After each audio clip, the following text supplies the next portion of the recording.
Welcome to The Explainer. I'm Analyst A, your resident data architect, and let me tell you, today we are absolutely fired up. We're looking at a La Liga Matchday 36 clash that is quite literally breaking our models in the best way possible. And I'm Analyst B, your pitch-side tactician. Get ready, you guys, because this isn't just your standard game of football. This is a massive tactical collision course. We've got the ultimate battle between Analyst A's cold, hard statistical probabilities and the raw, desperate pitch tactics I've been tracking. The data says one thing, but the emotional context of this pitch, it says another. Let's get right into it. So, statistically, we are looking at an absolute extreme here. You've got Alavés sitting down in 18th place, fighting for their top-flight lives with a wildly unstable recent form. We're talking 2 draws, a loss, a win, a loss, and a draw. Then you pan over to Barcelona. They're sitting pretty in first place, already crowned 2025-26 champions after downing Real Madrid and riding a flawless 6-game winning streak. Spot on, eh? But look, numbers only tell half the story here. Alavés' survival adrenaline is about to crash headfirst into Barcelona's 14-point title victory lap. Barca boasts the best away record in the entire league, pulling 37 points from 17 matches.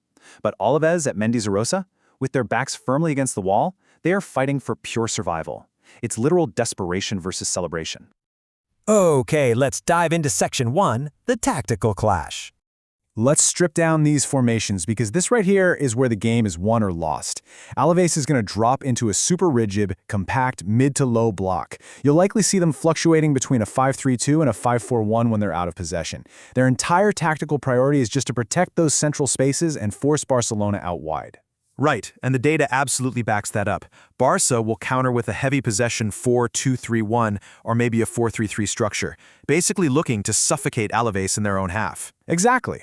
But there's a massive tactical vulnerability here for Alavés. If they get pinned way too deep inside their own third, they risk losing all the second balls around the edge of the box to Barca's midfield. And as we know, once you lose that second ball against a high possession engine, your low block completely shatters.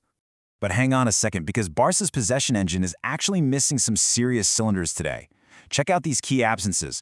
Lamine Yamal's out with a hamstring issue, Rafinha's suspended, and they're also missing Christensen at the back with a knee problem.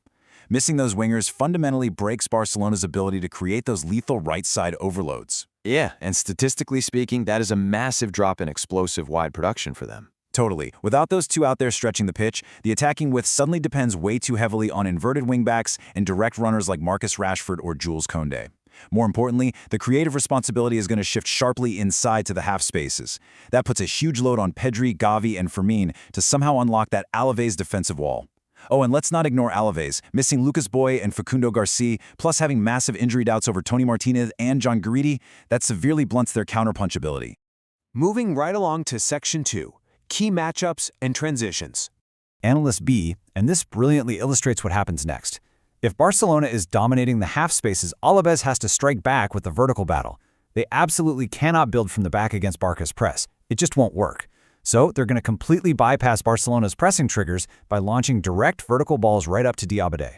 Right, so it becomes Diabaté's aerial and hold-up strength versus Barcelona's center backs. Precisely, and this is going to ruthlessly test Ronald Araujo's highline recovery pace. If Alavés can just win those initial aerial duels and launch a direct transition before Barca's midfield counterpress even engages, well, that's their golden ticket. It is a pure clash of transition speeds.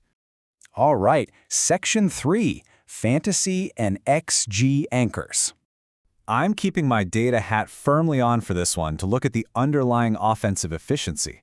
The model is spitting out a 2.05 expected goals for Barcelona against just a 0.95 for Alavés. You know, even with Hansi Flick potentially rotating his squad after already clinching the title, Barcelona's technical superiority is so profound that their offensive probability stays incredibly high. Pushing a 2.05 XG on the road against a completely desperate team, that basically tells you everything you need to know about Barca's chance creation metrics this season.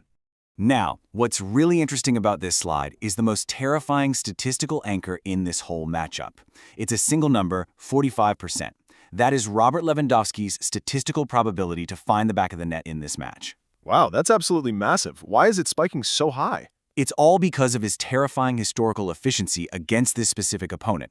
Lewandowski has scored 7 goals in his last 5 appearances against Alavés. His penalty box volume is just off the charts, and honestly, if he starts, he is the absolute statistical anchor of this game, for sure. Let's expand that goal scorer radar a bit. We've got Lewandowski sitting at the top with 45%, operating as the central striker, just soaking up all that penalty box volume. But look right below him, Marcus Rashford coming in at 31%. You know, Rashford is a fascinating piece here. Without Yamal on the pitch, Rashford's role as a direct runner attacking the space right behind Alavés' wingbacks is crucial. Plus, he's a massive set-piece threat. I mean, we all remember that free kick against Real Madrid, right? Oh, absolutely. And over on the Alavés side, we really have to talk about Tony Martinez at 27%. Look, if he passes his late fitness test, he is the ultimate high-value fantasy pick today. The man has netted 7 goals in his last 7 La Liga appearances. If Alavés gets on the board at all, the data strongly points to him being the one pulling the trigger. Let's jump into Section 4, Discipline and Card Risks. Let's see how this builds, because with Alavés in a low block and Barca dominating the ball, you just know the tactical fouls are going to fly. Take a look at Antonio Blanco for Alavés. He is sitting on a high-risk level. Why? Well, because he's going to be tasked with stepping up to stop progressive carries from Pedri and De Jong right through those central channels. He is going to be forced into tactical fouls just to break Barca's rhythm. Yeah, and we also have Carlos Alenia sitting at medium-high. You've got the emotional ex-Barca angle playing in there, plus he's going to be spending long, exhausting phases just chasing shadows in midfield. For sure. And don't forget Nahuel Tanalia, who will be constantly defending Barca's wide rotations. Over on the Barca side, Gavi is always a medium risk purely due to his high-intensity pressing triggers. Then you have Araujo, who is going to be exposed if he has to drag down Diabate during those direct counterattacks we talked about earlier. Which brings us to Section 5, the final prediction. So the crucial point is, how does all this data and pitch tactics actually translate into an outcome? Well, running the 1x2 model, which factors in recent form, home and away splits, head-to-head trends, and those rotation risks we mentioned, Barcelona emerges as the heavy favorite at 66%. The draw sits at 21%, and a potential Alavés upset is hovering at just 13%. Despite the rotation risks and the missing wingers, Barca's depth is honestly just too overwhelming here. The projected script is heavily leaning toward a 1-2 or even a 1-3 victory for the newly crowned champions. But guys, that leaves us with the ultimate wild card. And honestly, the question we really want you to answer in the comments. Will Barcelona's title hangover and squad rotation create a crucial lifeline for the home side?